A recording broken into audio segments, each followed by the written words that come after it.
friends, I'm J Maxwell. Welcome back to my channel. This is J Max Reacts, and I'm watching a video by POPICANA that says a guide to 2000s young Hollywood. Shout out to Mikey for this request. Let's see what happens.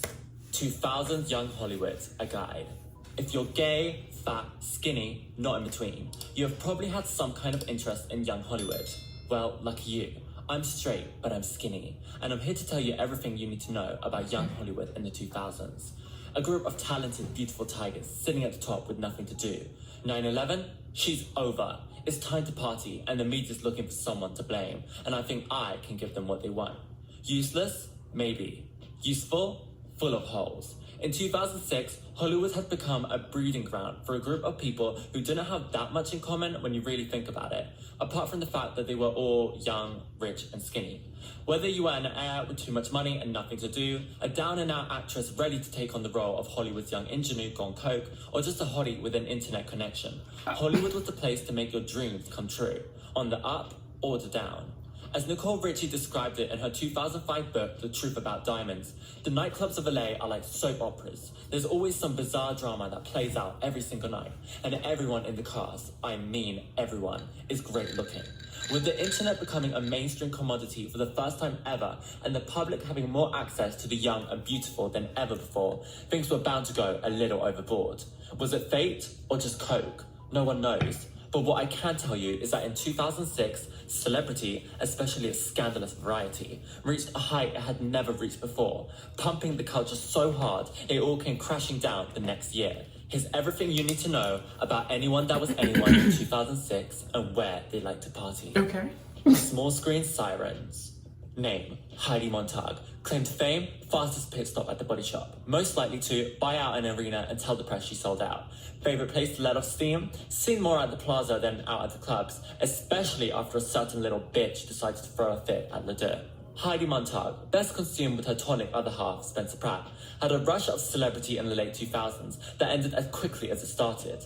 After capturing the attention of a small femme part of the population with The Hills, she tried to latch onto and monetize the last dregs of fame she had left when The Hills ended by paying $2 million to record an album that sold less than 1,000 copies, and also casually spilling to the tabloids how much plastic surgery she was getting every few months. Sadly, the surgery or the studio time didn't pay off, and she's more likely to be pictured at the grocery store than Giorgio Baldi. Oh my but God. We'll always have the memories of her little bitch fit at Le Deux with LC. All that time she freestyled. I got Heidi Wood, I'm wearing it all day. I like it, so what do you got to say? You got apple bottoms, what? You know it's going up. Keep going, I'll keep flowing. You know what I like to say every day. I'm in New York. It's all good this way. Girl, what? Tried to freestyle on TRL. No. Misha Barton claimed fame humping her neighbor's fence.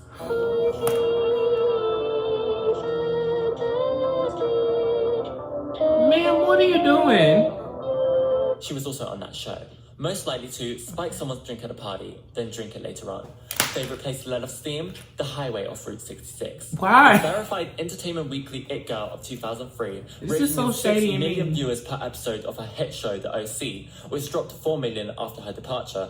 Misha had been straying from the path of righteousness ever since she lost her ability to book a role. By 2007, she most likely had had enough of living a drugged-out, spaced-out life in private and decided to take a leaf out from her former peer Lindsay Lohan's hashtash when she started combining the drugs with the limelight, creating a toxic and inescapable mix of celebrity. While she has been known to party with such famed club scene staples like Nicole and Kim, Misha is more remembered for her solo adventures, like that time she got busted for a DUI and then posed for the paparazzi a day later, or when she overdosed herself at Nicole Richie's Memorial Day barbecue. Even though Misha hasn't seen the bright lights of a paparazzo since her last overdose, her fan base of very disturbed femme individuals still likes to keep up with her adventures nowadays, which includes trips to the Hollywood Medium and reliving the wild days of her youth, looking better than ever. Love you forever, Marissa. Hayden Panettiere claimed fame, young, rich, skinny, barely legal, blonde, white, and also dated her 31-year-old co-star when she was only 18. Most likely to have a book of Lila's head stuck on nudie pictures. Favorite place to let off steam? Hyde, with Lilo in tow or solo. TMZ's favourite piece of jailbait, Hayden is mainly remembered as a close runner-up to Lindsay's party girl throne. Playing the part of angsty teen rebel, she reminisced to Us Weekly in 2016 how she tried to fight off expectations for her to be a perfect angel compared to the other teen train wrecks of her generation. Oh my gosh. Coming from a hit lead role in the NBC show Heroes, Hayden hit the Hollywood club scene at just 17 and quickly found a mentor in the reigning party queen, depending on if you like brunettes or blondes, Lindsay Lohan, who taught the young starlet how to party hard and throw the lilo.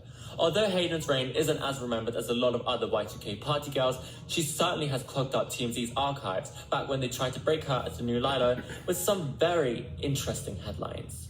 Audrina Partridge, claimed fame, my least favourite member of the Hills, but most likely to flash the paps while getting robbed. Favourite place to let off steam, apparently not hide. Audrina Partridge is an interesting one. Oh my gosh. Breaking onto the Hollywood scene with the Hills, Audrina had the same drive to make it big as her friends/ex-friends, but just never had the pull-through, that pokey, that insatiable determination to kiss life and death at the same time. You know what I mean. Don't get me wrong, she knew all the right steps, flashing the paps, turning off your house alarm, getting your tits out and getting rejected from Hyde. She just never flicked the beam far enough. No matter what, she'll always be remembered as a victim of the bling ring. Audrina Partridge, may your celebrity rest in peace. The heirs. Name, Nicole Richie. Claimed fame, too skinny not to be. Most likely to pass out from hunger at a club, make herself throw up afterwards, and then get arrested for reversing onto a crowd all on the same night. Oh my gosh. Favourite place to let off steam, Hyde, Ivar, Ledoux, Lax, anywhere that will let her in. One of the leading members of Young Hollywood, Nicole Richie has a very special place in the history of West Hollywood clubs. Whether she was literally passing out on the dance floor at Hyde or taking Vitakin and smoking pot before driving the wrong way on the freeway. 911 emergency. Yeah, if you're heading on the 134 West, there was a car coming on the off-ramp, driving the opposite direction of traffic, and he was basically entering on the exit. Nicole certainly knows how to make a scene. Always a sharp word ready at the tip of her tongue, Nicole first wowed the US of A in 2003, when she and her ex-bestie Paris Hilton played around with some poor people on TV. There was outrage, there was scandal, she became a celebrity. As the years went on, she and Paris fell apart, and their show started to drop in ratings. But Nicole was still able to arouse the public, doing what she knew best. Being skinny, talking shit, and being a rich bitch. Okay. When she wasn't smoking pot on the freeway checking her texts, you could catch her out with Paris or chatting shit on late night. Brandon Davis. Claim to fame, eating rich pussy. Most likely to sweat on a girl during intercourse and have her mistake it for cum. Favourite place to let her steam? What? On himself. Can't lie, it's kind of hot. Like rubbing against a great big... Brandon entered Hollywood riding a young Misha Barton. The two were completely love-struck. Anyways, he was soon riding everyone, literally, and made a night for himself as one of the bad boys on the Hollywood boyfriend go-round. On nights out with Paris and Britney, he gained a reputation for his amazing sense of humour and deep, husky voice that makes a girl just want to pass out at Ledoux. And he soon became a star in his own right after his infamous fire-crotch monologue, earning the nickname Greasy Bear. As the train wreck 2000s came to an end, and the Forever Wild party girls settled just for Forever 21, Brandon was pictured less and less, and the last piece of info we have on him is a 2016 article in The Hollywood Reporter showing how he's apparently launching pop-up art shows. We love you, Brandon. We love you. Kimberly Stewart. Claim to fame? Daddy. Most likely to do nothing. She's fucking boring. Favourite place to let steam? On the pole. Fucking on the pole. Kimberly Stewart. How do I even begin to explain Kimberly Stewart? Well, she once posed nude with Peter Skeldolf for Tatler. We love you, bitch. R.I.P. bitch. You're really fucking hot, bitch. Anyways, about Kimberly Stewart. She seemed to know everyone on the young Hollywood scene, even if she was never featured as one of them. Articles about her and Lindsay feuding, she's been pictured with Paris a few times, but I think she's most remembered for being one of young Hollywood's daddy's girls. Girls who aren't that interesting themselves, but you know, they came from expensive cum, so yeah. Kim Kardashian. Claimed fame, one dead Nicole Simpson. Most likely to end up on Real Housewives. Favourite place to let off steam? Before it was wherever Paris was, now it's wherever she's not. When young Hollywood was in its scandalous heyday in 2007, could anyone have guessed how big of a star Kim K was about to be? Probably not. Even with the prospect of her new reality TV show on the horizon, it was still unclear whether Kim was just another blip on the scale of tried and failed Paris wannabes, or whether she was a true bona fide star. She was certainly trying to let us know that she was. 2006 was the year of Kim tacking herself onto anyone that meant something to a reader of Us magazine, to make herself into a bigger something. 2007 was the year where Kim let all of her things shine. It started to seem like the student had overtaken the master. Because Kim was so career-driven and didn't seem to lead as soap opera alike as some of her peers, her young Hollywood era isn't as interesting, at least to me, but she certainly does have some gems. Like that time she told Paparazzo she couldn't deal with all the drunkenness at the new club opera. Or that time she went up to Popeyes with Paris, or this look at Lax. So Y2K. Name, Ashley Simpson. Claimed fame, shit stains and anal gains. Most likely to spasm to her own music. Favourite place to let off steam, at the Fall Out Boy concert. Still. Ashley Simpson, heiress to the Simpson throne. Sadly, it was never meant to be, but it didn't mean she never made a name for herself as a Hollywood it girl. You could view Ashley's it girl career as a basic template of how to gain a reputation in the mid-2000s. 1. Be born skinny, white, rich, and related to someone famous. 2. Start going clubbing with all the regulars so the tabloids start naming you as their best friend. 3. Do something scandalous that will make the whole nation chant for your death. 4. Start swimming in the murky STD-filled pool of young Hollywood bachelors and date whoever your friends are dating. 5. Become an Us magazine icon. I love the SNL video. It hits home. And I definitely think a lot of people can relate to what she was communicating through dance. I also love her iconic Orange Bar halftime performance.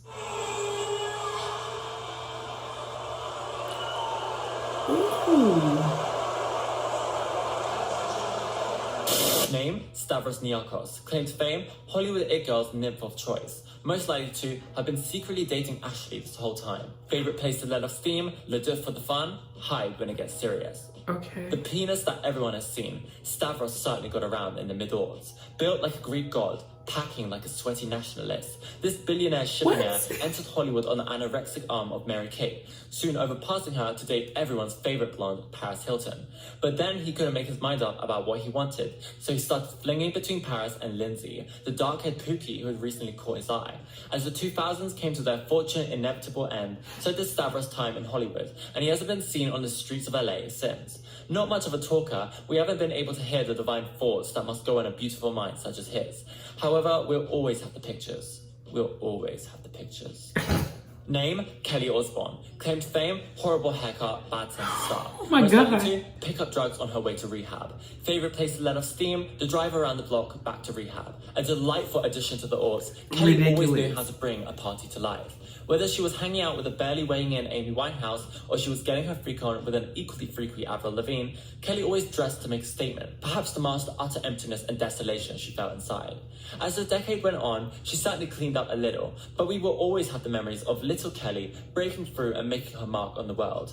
Memorable moments include a fabulous cover of MDNA's Papa Don't Preach, a shell shocker of an interview with Avril Lavigne, and a chill hangout sesh with the one and only Amy Winehouse. R.I.P. babes. Munching musicians. Name, Mandy Moore. Claim to fame, named in an Aisha song. Most likely to reject cunnilingus. Favourite place to let off steam, wherever her dead boyfriend is. While she's certainly a 2000s pop staple, Mandy Moore isn't that remembered as one of young Hollywood's wild girls. However, she was connected to a very important person in the club scene in the mid-2000s. For a short while, Mandy was dating DJ AM, a friend of Paris and Lindsay who completely revolutionized DJing in the early 2000s. After gaining prominence from his engagement to Nicole Richie, he was the first DJ to become a household name and became a major pull for audiences at clubs who came just to see him. He also owned one of the most popular clubs in Hollywood, Lax, which Paris called the worst club in the world, but it still must have been pretty good. He was the first DJ to command a $1 million contract for a Las Vegas club residency and DJ'd private parties for the likes of J-Lo, Leonardo DiCaprio, and Paris. As for Mandy Moore, you're a flop. The Madden brothers. Claim to fame, they slept with like literally everyone, most likely to introduce their partner to crack. Favourite place to let off steam, at home with their baby mamas. Oh my God. The brothers are a centerpiece of 2000s young Hollywood, as they've each dated two of the most important figures, Paris and Nicole. Benji dated Paris back in 2008, and even told Ryan Seacrest that he really wants to put a baby in Paris. They broke up a few months later, but maybe there was a baby in there, at least for a little while. Joel first dated Hilary Duff in 2006, but they broke up when he started seeing Nicole. The two had a whirlwind romance, which gave birth to a baby 1 year later, Aww. which she tried to hide for a while long, and they are still together today. Honestly, one of my fave couples. Benji went through a rough phase with Kat Von D, but is now happily married to Cameron Diaz, who we love. I love the seasons. I like the seasons. Name, Britney Spears. Oh, shit. Claim to fame, British accent. Most likely to speak in a British accent while wearing a pink wig. Favorite place to love steam, Las Vegas, but also hide Ladur, Ivar, and Lax.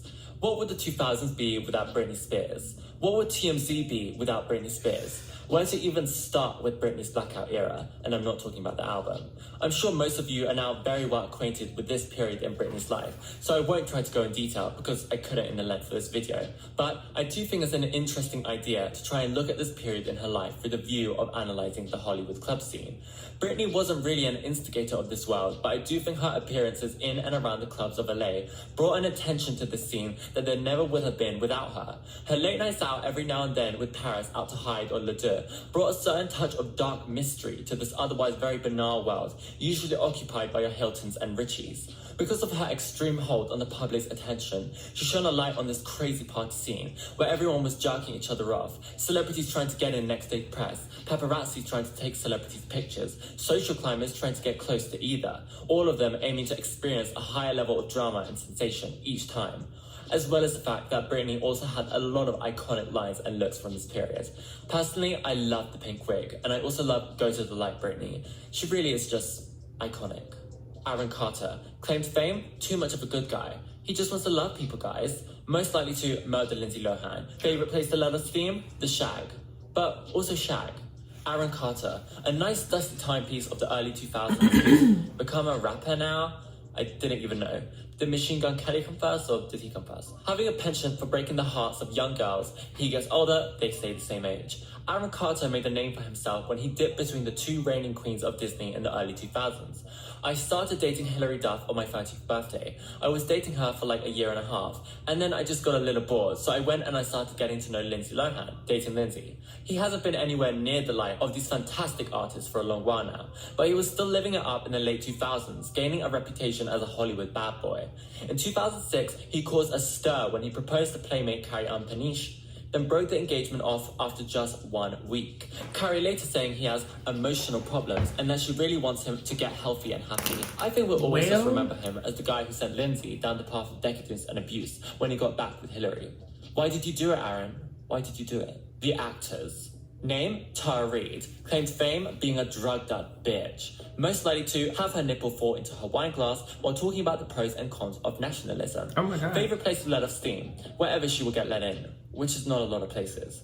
I love Tara Reid. I love Tara Reid. I love Tara Reid. She just has that warm, glowing blonde innocence where you can tell she really just means good, even if her efforts are a little misplaced. Yes, Tara didn't get into Hyde. Blah, blah, blah, blah, blah. But what about the time she did get into Villa Lounge? Or what about the time she let her botched titty fly at Diddy's 35th?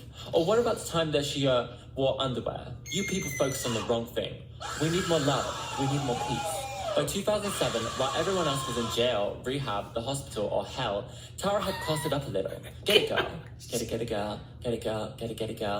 Although we like to pin down Tara's it girl era to simply being the girl that got rejected from Hyde, I think it's really important we reframe our perspective and look at all the good things Tara did back in the naughty noughties. Like that time she ended terrorism. About when mean people want to be mean to each other, buy a country together and just blow each other up. And then we don't have terrorists left. Like, don't kill innocent people for no reason. It's not fair. Or that time she defended disgraced publicist Lizzie Grubman running over 50 people. Have you ever, do you drive a car? Yes, I do. All right. Have you ever on the stage, like, I've done it before, like... You run over 60 people and it's not... There ain't no justification for that. Go ahead. Go ahead. All right, go ahead.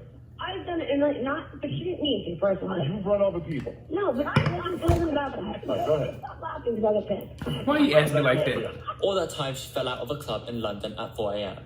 Classic Tara. Girl. Hilary Duff. Claimed fame, being a basic white bitch. Most likely to fuck your man on the down low. Favorite place to let off steam, a real penchant for Hyde. Does she have dignity? I don't know. For someone who was left twice by young Hollywood bad boys for superior aughts it girls, Hilary Duff certainly chats a lot of shit. I have to say I much prefer her sister Hailey Duff. Hailey just has that sparkle in her eye, like she really knows what to do. I trust her. But Hilary? If you want my opinion, and yes, I know you do, the bitch is jealous. She's jealous. She wants what these girls have, that deer in the headlights look, haven't eaten in 2 weeks glow, that tight, coked up skin texture. I mean, look at this. She looks like she stored a bottle of Pinot up her coochie, and honestly, she's not pulling it off. R.I.P. Losing Chris Comrie. It's too late for you, babes. It's too late. Name, the Olsen twins. Claim to fame, the only people ever to do the free seed diet, cocaine, coffee, and cigarettes, and not end up with a felony. Most likely to offend Peter, those pesky Olsen twins. Favorite place to let off steam? East Coast, West Coast, doesn't matter. As long as you have a smoking area and some Pinot, we're all good. The smoking hot so Olsen twins, ridiculous. what to say about them? Again, extremely important to the overall narrative of the 2000s. Well, mainly Mary-Kate. MK dated both Stavros Niarchos, Paris' ex, and David Katzenberg, Nikki's ex, before them, so it seems like she's a bit of a tastemaker in the Hilton household, even if Paris likes to call her a jealous, ugly, anorexic idiot. She's so ugly and jealous. She's just a jealous, ugly, anorexic idiot. Shut up. You're beautiful. My dad. Wow. I know, she's pathetic. She really Shade, messy. MK was also wrapped up in another 2000s scandal when she was called by Heath Ledger's cleaner before the police when she found Heath's dead body. MK has been through it. The Olsen twins are so much more important to the 2000s in general than just to young Hollywood. By the time they had grown up from their acting career in the 90s, they had a whole generation of young girls hooked up on their every move and word, and were big tastemakers, later demonstrated when they started at NYU in their new star, grabbing headlines for their wacky hobo chic, massive sunglasses, and venti Starbucks cups. If you want to know more about that, check out this video. They also had many other iconic young Hollywood moments, like MK's weight loss scare, that time Ashley braced for impact to avoid the paparazzi, or that time MK flipped off the paps. Love the Olsen twins. Leonardo DiCaprio. Claimed fame, biggest collection of Victoria's Secret panties. Most likely to not give an actual fuck about the environment. Oh my God. Favorite place to let off steam, Las Vegas or Villa Lounge. Compared to the other people on this list, Leonardo DiCaprio stands out quite a lot. He didn't break through with a sex tape, he doesn't date the same 5 people that his friends date, and he's much less likely to be seen at Le Deux than he is at a place like Nacional, which is why I included him on this list. There's another side of young Hollywood in the 2000s that most people don't consider when they think about young Hollywood, because it wasn't publicized as much. Leonardo DiCaprio's young Hollywood era represents the ultra-exclusive part of West Hollywood, where all the clubs had much more of a family feel, and actors were much more likely to visit than socialites or pop stars. The promoter for most of these clubs was a woman who Ryan Gosling nicknamed the midwife to LA. She gained a reputation for being one of the most aggressive young nightlife promoters around the turn of the millennium, and helped build up some of West Hollywood's most exclusive clubs, like Opium Den, Joseph's, Dublin's, and Nacional. These clubs were a lot more intimate and chill than the places you hear about in Y2K Tumblr blogs, and most of the stories and pictures from these places have never got out. Of course, the actors that would frequent these places would get up to TMZ-worthy adventures in their own time, like that time Leo nearly drove over a pap while he had his mirror covering his face. But you could be sure that on this side of Hollywood, you weren't going to be in TMZ the next day if you didn't want to. Kate Moss. Claim to fame, alien eyes, white lines, Lolita smile. Most likely to reverse someone's recent recovery. Favorite place to let off steam, wherever any young star is going wild. Lindsay, Winona Ryder. Also paparazzi's faces. He's so shady, bro. The queen bitch, biggest supermodel in the world, she survived the Big C, Coke scandal, 2 times, and she's only getting better. Back in the mid-aughts, Kate was wilding out under the pressure of a career that told her what to wear, what to do, where to go, and what to say. If Kate wants to snort cocaine, Kate can snort cocaine. Okay? After getting busted by the British tabloids one too many times, Kate spent some time in the US of A with her fellow troubled peers like Winona Ryder, whose career was still reeling from the effects of her spiritual enlightenment project in Saks Fifth Avenue, and Lindsay Lohan, who was, as we all know, popping off. Literally. While Kate never frequented the same clubs as most of the young Hollywood crew, she certainly was in and about LA around this time and was still picked on by the tabloids, like when she won the most annoying overpaid model of 2006 by Star magazine. She added a certain rustic flair to the otherwise pornographic synthetic youth of LA. Like that time she tried to run over paparazzo with her baggage trolley at Lax. Oh my God, oh my God. Like, damn, you can't even move with them though. While her child was on it. All that time, she cut down a paparazzi who hit her on the head with a camera. Coming back. We love you, Kate. Queens of the night. On one side, Lindsay, dark-haired, passionate, out of control. The other, Paris, blonde, cutthroat, manufactured. Who really won the game of Y2K? Was there even a winner? Was it even a game? It's two leading stallions charging forward, making pop history. To think what Andy Warhol would have done with Bimbo Summit, One Night in Paris, Lindsay's Wild Ride. This is what dreams are made of. Who knows what was going through Lindsay's mind when she first decided to step out of the strict boundaries of the mouse and cause a little drama? Maybe she just needed a little attention. Maybe she was spiraling. Maybe she knew exactly what she was doing. Or when Paris first put on her blue contacts, pumped up her hair, rolled up her skirt, and let the paparazzi cut her all over. Did she know what she was creating? Did she know that future generations would study her every move, like they were prepping for their first makeout sesh? Whatever they were thinking, what they did was exceptional, divine, extraordinary, using the attention and resources they already had to exploit the potent combination of handheld cameras and the internet to create a toxic mix of celebrity, a kind that had never been seen before. As the decade went on, it seemed like there was no end to the madness of these wild, rich it girls as they pushed the line further and further until the buck finally broke in 2007, and the small privileged world that they built came crashing down upon themselves, sending them to jail, rehab, or worse, the cemetery. Were they the queens of the night because they caused the most drama, the most scandal, the most headlines? Or was it simply because they had nothing else to live for, except their own pleasure and will, symbolizing a decade where Americans ate up their own potential, still reeling from the effects of 9/11? Whatever it was, Lindsay led the night, going out of control like the policies America couldn't get a hold of, and Paris led the day, constantly reapplying her mask to hide the pain of her inner turmoil. And Britney was the light. This was the world like we had never seen it before. This was the world of Y2K. This was the 2000s. Oh my God.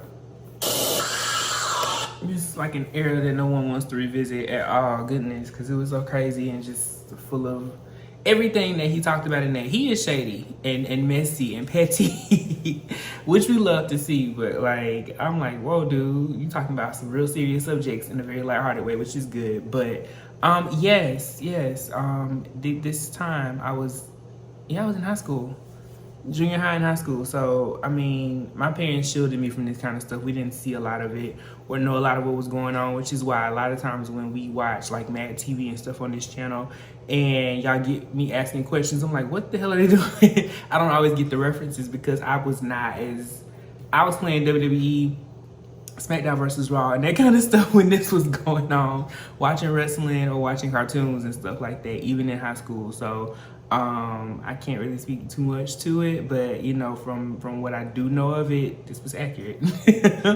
Very accurate. Let me know your thoughts on it below. Comment, like, subscribe. Until next time. Peace.